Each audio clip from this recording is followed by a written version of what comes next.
Movie start होते ही हम एक शहजादे को एक खतरनाक मॉन्स्टर का कटा हुआ सर अपने हाथ में पकड़ा हुआ देखते हैं। इसके साथ साथ ये लड़का अपने किंगडम को बचाने के लिए 5 मुंह वाले ड्रैगन का भी सामना करता है, जबकि दूसरी तरफ तो सबसे बड़ा खतरा एक जादूगर से था। और अब यहाँ से कहानी पास में आ जाती है। एक रात घने जंगल में एक जादूगर जिसका नाम लिजार होता है, वो एक कुंवारी लड़की को जंगल में लेकर आता है और उसकी हाथ पांव को बांध देता है। वो जादूगर लिजार इस लड़की को यहाँ इसीलिए लाया था ताकि वो 2 चांद को मिलने वाली रात को इस लड़की से शादी कर ले और फिर उनका जो बच्चा पैदा होगा वो सारे किंगडम को हरा देगा, जिसकी वजह से जादूगर लिजार पूरी दुनिया पर राज करेगा। और ये रात भी 2 चांदों को मिलने वाली रात थी और ये उसके लिए एक अच्छा मौका था। लेकिन तभी वहाँ पर एक किंगडम का प्रिंस पहुँच जाता है जिसका नाम फेबियस होता है और वो इस जादूगर को तीर मारकर उसे हरा देता है। फिर वो फेबियस और उसके सारे सोल्जर्स उस कुंवारी लड़की को सही सलामत आजाद कर लेते हैं। इसके बाद हमें बताया जाता है कि ये कहानी 100 साल के बाद की होती है और अब सीन चेंज होकर सीधा आता है 100 साल के बाद, जहाँ पर हमें एक किंगडम दिखाया जाता है जहाँ पर किंग के 2 बेटे होते हैं। एक का नाम होता है फेबियस और एक का नाम होता है थेबियस। फेबियस वही जिसने लिजार को हराया था। फेबियस गुड लुकिंग होने के साथ साथ एक काफी बहादुर राजा भी है क्योंकि उसने बहुत सारी जंगें जीती है, क्योंकि इसके मुकाबले में उसका भाई वैसा नहीं होता जैसा कि फेबियस होता है। इसीलिए काफी लोग फेबियस को पसंद करते हैं, लेकिन थेबियस को कोई पसंद नहीं करता। यहाँ तक कि किंग भी उसे बहुत नालायक समझते हैं और वो समझते हैं कि वो तो बिल्कुल बेकार इंसान है। एक दिन हम देखते हैं कि फेबियस एक जंग जीतकर किंगडम वापस आता है। असल में यहाँ पर फेबियस ने किसी और को नहीं बल्कि जादूगर लिजार को हराया होता है और वो जादूगर के एक साथी का सर भी काटकर अपने साथ सबूत के तौर पर लाया होता है। यहाँ पर जादूगर लिजार की डिफेक्ट का बात हो रही है जिसे हमने मूवी के स्टार्ट में देखा था। फिर फेबियस वो कटा हुआ सर सबको दिखाता है क्योंकि लिजार उनका बहुत पुराना दुश्मन भी होता है और वो हमेशा ही उनके किंगडम को नुकसान पहुंचाने में लगा होता था। अब फेबियस की इस बहादुरी पर सब लोग उसकी बहुत तारीफ करते हैं। दूसरी तरफ थेबियस को किंग ने जो काम दिया होता है वह उसमें कामयाब नहीं होता, इसी वजह से वो काफी अपसेट होता है। फिर फेबियस वहाँ पर मौजूद लोगों को एक स्पीच देता है। इन सब चीजों से थेबियस को थोड़ा बुरा भी फील होता है। अब यहाँ पर फेबियस उस लड़की को भी अपने साथ लाया होता है जिसे कि उसने बचाया होता है। वो लड़की बहुत खूबसूरत होती है। फेबियस उसे अपने फादर यानी किंग से भी मिलवाता है और फेबियस उसकी बातों से काफी इम्प्रेस होकर उसे पसंद करने लगता है, इसीलिए वो उसे शादी के लिए प्रपोज कर देता है। खाने के दौरान फेबियस थेबियस की भी काफी तारीफ करता है। वो उसे काफी मोटिवेट भी करता है। वो कहता है कि तुम जो चाहो कर सकते हो, तुम्हारे अंदर भी वो एबिलिटी पाई जाती है जो मेरे अंदर है। अगले दिन थेबियस फेबियस के एक साथी की बातों को सुन लेता है जो कह रहा था कि फेबियस एक बुजदिल और बेकार इंसान है, साथ साथ वो बेवकूफ भी है और वो किंग बनने के लिए तैयारी नहीं करता, वो किंग बनने के लायक है ही नहीं। ये सुनकर थेबियस को और ज्यादा बुरा लगता है और उसे काफी गुस्सा भी आता है, इसीलिए वो नाराज होकर पैलेस से चला जाता है। उधर पैलेस में फेबियस का शादी का फंक्शन चल रहा होता है जहाँ पर फेबियस थेबियस का काफी इंतजार करता है, लेकिन जब वो वापस नहीं आता तो किंग फेबियस से कहते हैं कि वो फंक्शन को और लेट ना करे। इसी वजह से फेबियस उनकी बात मान लेता है, लेकिन तभी वहाँ पर आ जाता है उनका सबसे बड़ा दुश्मन जादूगर लिजार, यानी वही जादूगर जिसे फेबियस ने मूवी के स्टार्ट में हराया था। अब वो यहाँ पर फिर से उस कुंवारी लड़की को लेने आया था क्योंकि जैसा कि मैंने आपको बताया था कि उस जादूगर को मेडन की जरूरत है। और यहाँ पर लिजार उन लोगों पर हमला कर देता है और अपने जादू से उस लड़की को अपने साथ ले जाता है। और अब किंग थेबियस को फेबियस के साथ मेडन को बचाने की मिशन पर जाने के लिए कहते हैं, लेकिन थेबियस को तो इस मिशन में कोई इंटरेस्ट नहीं होता। लेकिन किंग उसे कहते हैं कि इस बार अगर वो खुद को प्रूफ ना कर पाया तो उसे किंगडम से निकाल दिया जाएगा। इसीलिए अब थेबियस को ना चाहते हुए भी उनकी बात माननी पड़ती है। अब यहाँ पर थेबियस अपने साथ अपने एक फ्रेंड को भी ले जाता है और फेबियस के साथ तो उसके साथी होते ही हैं। इसके बाद वो अपने सफर पर आगे बढ़ते हैं। अब यहाँ पर उनकी पहली डेस्टिनेशन थी एक ओरेकल के पास जाने की। इसके बाद वो जाकर ओरेकल से मिलते हैं जहाँ पर ओरेकल उन्हें उसी प्रेडिक्शन के बारे में बताता है कि अगर वो जादूगर लिजार उस लड़की से 2 मून के मिलने वाली रात को शादी करेगा तो वो आसानी से तुम्हारे किंगडम पर कब्जा कर सकता है। तब फेबियस उससे पूछता है कि अब हमें क्या करना चाहिए। तब वो ओरेकल उन्हें एक मैजिकल ब्लेड के बारे में बताता है जो कि एक यूनिकॉर्न के सींग से बना होता है। उसकी हेल्प से वो लिजार को आसानी से हरा सकते हैं, लेकिन उस ब्लेड को ढूंढना आसान नहीं है क्योंकि उसको एक बहुत ही खतरनाक जगह पर छुपाया हुआ है। इसीलिए उन्हें काफी ध्यान रखकर काफी संभल कर वहाँ पर जाना होगा। साथ ही साथ वो ओरेकल उन्हें एक मैजिकल कंपास भी देता है जो कि उन लोगों को उस जगह पर ले जाने में काफी मदद करेगा और वो सब लोग वहाँ से निकल के आगे बढ़ते हैं। काफी दूर जाने के बाद वह एक जगह पर कैंप लगाते हैं, लेकिन तभी हम देखते हैं कि फेबियस के आदमियों में से एक बूढ़ा आदमी भी है जो कि उन लोगों से छुपकर एक जगह पर कुछ मंत्र को पढ़ने लगता है, जिसकी वजह से वहाँ पर एक आदमी का शैडो बन जाता है और ये शैडो किसी और का नहीं बल्कि उसी जादूगर लिजार का था। यानी इसका मतलब ये है कि बूढ़ा आदमी जो कि फेबियस का साथी है वो असल में लिजार के लिए काम करता है, उसके साथ मिला हुआ है और वो लिजार को अपना मास्टर कहता है। यहाँ पर लिजार उस बूढ़े आदमी से ऑर्डर देता है कि तुम फेबियस को जल्दी से मेरे पास ले आओ ताकि वो भी तो ये देखे कि मैं उसके होने वाली वाइफ के साथ क्या करने वाला हूँ। अब ये सब कुछ वहाँ पर खड़ा हुआ थेडियस का फ्रेंड सुन भी लेता है और देख भी लेता है, इसीलिए वो उन दोनों भाइयों यानी फेबियस और थेडियस को इस बारे में जाकर बताता है। लेकिन वो बूढ़ा आदमी फेबियस का खास आदमी होता है, इसीलिए फेबियस उस पर बहुत बिलीव करता था। इसीलिए फेबियस खुद उसके पास जाकर उससे मिलता है और इस बारे में पूछता है। लेकिन यहाँ पर वो बूढ़ा आदमी भी इस बात से इनकार नहीं करता और कहता है कि मैं लिजार के लिए काम करता हूँ क्योंकि वो तो मेरा मास्टर है। फिर वो उन लोगों को अपनी मैजिक से डिस्ट्रैक्ट करके वहाँ से भाग जाता है। लेकिन यहाँ पर थेडियस का फ्रेंड उसे पकड़ लेता है और वो लोग उसे कैंप में ले आते हैं।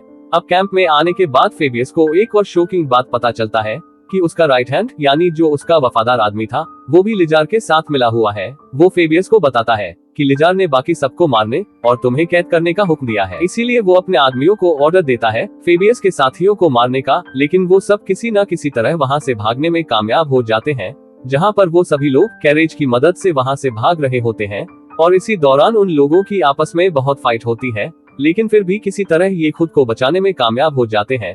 और जब ये बात लिजार को पता चलती है तो उसे बहुत गुस्सा आ जाता है। अब क्योंकि ये लोग काफी थक जाते हैं, इसीलिए ये जंगल में एक जगह पर रुक जाते हैं, जहाँ पर फेबियस का पालतू कौवा उसके पास आता है। जहाँ पर फेबियस उसके थ्रू अपने फादर यानी किंग को मैसेज भेजता है कि हमारे साथियों ने हमारे साथ ही धोखा किया है, इसीलिए अब किंग उनकी मदद के लिए आर्मी भेजे ताकि उनके मदद से वो लिजार से फाइट कर सके और उसे हरा सके। अभी वो लोग थोड़ा आगे बढ़ते ही हैं कि तभी उनके सामने एक लड़की आ जाती है। अब अकेली लड़की को इस सुनसान जंगल में देखकर वो लोग काफी हैरान होते हैं। तभी वहाँ पर जंगली कबीले के लोग आकर उन्हें पकड़ लेते हैं। उस कबीले का लीडर काफी जालिम इंसान था और वो उन्हें एक काफी बड़े और अजीब तरह के जानवर के सामने फेंक देता है। वो जानवर काफी खतरनाक और डरावना था और उसके 5 सर थे।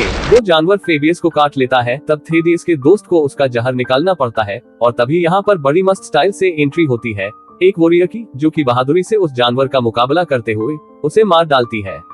बाद में पता चलता है कि वो वॉरियर एक लड़की है और उसका नाम इजाबेल होता है। असल में इजाबेल के फादर को जंगली कबीले के लीडर ने मार दिया था, इसीलिए इजाबेल यहाँ पर उससे बदला लेने आई थी अपने फादर के मौत का, इसीलिए वो उस लीडर को मार डालती है और इस तरह से उन लोगों की जान बच जाती है और वो लोग अपने सफर पर आगे बढ़ते हैं। अब यहाँ पर उन्हें पता चलता है कि इजाबेल को उस मैजिकल ब्लेड तक जाने का रास्ता पता है जिसके बारे में ओरेकल ने उन्हें बताया था। इसी वजह से इजाबेल उनकी मदद करने के लिए तैयार हो जाती है।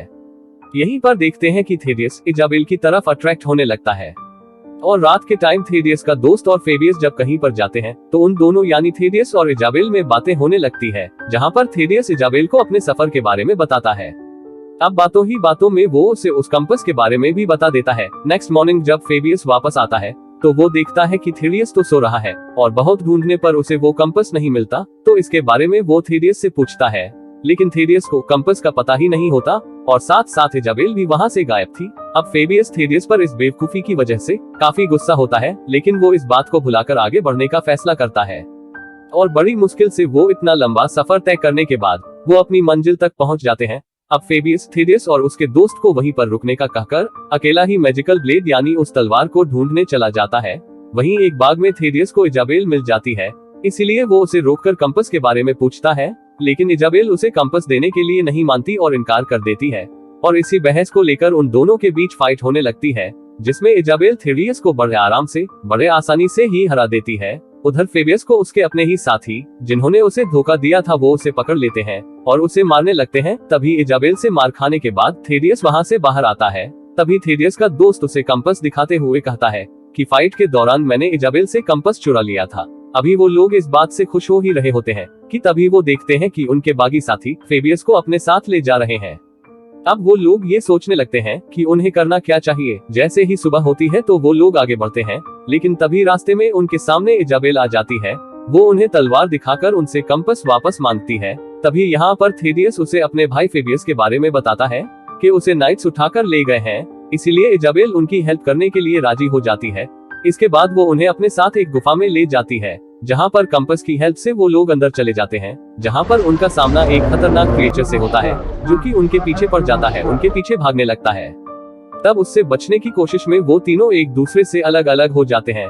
तब भागते भागते थेडियस उस जगह पर पहुंच जाता है जहां पर वो मैजिकल ब्लेड थी, यानी कि जो यूनिकॉर्न के सीन से बनी हुई थी। तब थेडियस उस मैजिकल ब्लेड यानी उस तलवार को बाहर निकाल लेता है, लेकिन तभी उस तलवार की प्रोटेक्टर जाग जाती है, जिसकी बहुत सारी आंखें होती हैं। वो कहती है कि इस तलवार को सिर्फ ट्रू हीरो ही लेकर जा सकता है, लेकिन थेडियस खुद को ट्रू हीरो नहीं समझता। उसकी इसी फीलिंग को वो प्रोटेक्टर समझ जाती है, इसीलिए वो उसे आजमाने के लिए उसे घर वापस जाने का लालच देती है। वो कहती है अगर तुम्हारा भाई मर गया तो तुम ही अगला किंग बन जाओगे, इसीलिए तुम ये सब कुछ छोड़कर वापस घर चले जाओ।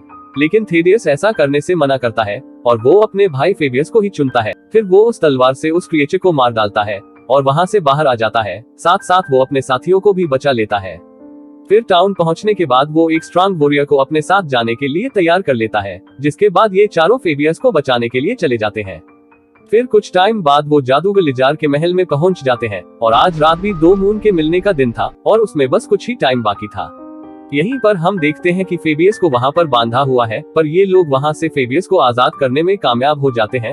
इसके बाद थेडियस वो मैजिकल ब्लेड फेबियस को दे देता है, जिसकी मदद से फेबियस लिजार से फाइट करने लगता है। उसके बाकी साथी नाइट्स और लिजार के साथियों से फाइट करने लगते हैं और इस तरह से उनके बीच एक वार होने लगती है। इतनी ही देर में 2 मून्स एक दूसरे के करीब आकर मिल जाते हैं, जिसकी वजह से लिजार और ज्यादा ताकतवर हो जाता है। लेकिन तभी फेबियस बड़ी समझदारी से ब्लेड ऑफ यूनिकॉर्न की मदद से लिजार को जान से मार देता है और इस तरह से वो मेडन यानी फेबियस की होने वाली वाइफ को बचा लेते हैं।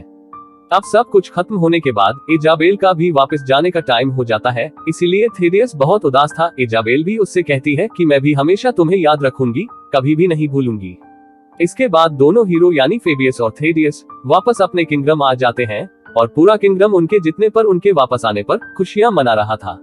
साथ ही साथ वो खुद भी काफी खुश थे। किंग भी थेफियस की बहादुरी पर काफी खुश थे कि उसने खुद को प्रूव करके दिखा दिया है और थेडियस भी बहुत ज्यादा खुश था। इसके बाद फेबियस और उस मेडन की शादी हो जाती है। फिर कुछ दिन बाद जब थेडियस रात को अपने रूम में अकेला होता है तो उसे वहां पर किसी के होने का एहसास होता है, जो कि और कोई नहीं बल्कि इजाबेल होती है। वो थेडियस को बताती है कि मैं आज तक तुम्हें नहीं भूली हूँ और मैंने तुम्हारे बारे में सोचना भी कभी नहीं छोड़ा। थेडियस भी उसे वहां पर देखकर बहुत खुश होता है। यहाँ पर इजाबेल थेडियस को अपने बारे में बताती है कि मुझे किसी ने बद्दुआ दिया हुआ है कि मैं किसी के साथ रिलेशनशिप में नहीं आ सकती और वो उस रिच को मारकर ही हम दोनों एक हो सकते हैं। अब इजाबेल अकेली भी उस रिच को मार सकती है, लेकिन वो चाहती है कि थेफियस भी उसके साथ चले, तो थेडियस उसके साथ जाने के लिए तैयार हो जाता है। और इसी के साथ ये मूवी यहीं पर खत्म हो जाती है। दोस्तों, ये कहानी आपको कैसी लगी हमें कमेंट करके बताएं और हमारे इस चैनल को सब्सक्राइब कीजिए। मिलते हैं एक नए स्टोरी के साथ, तब तक के लिए बाय।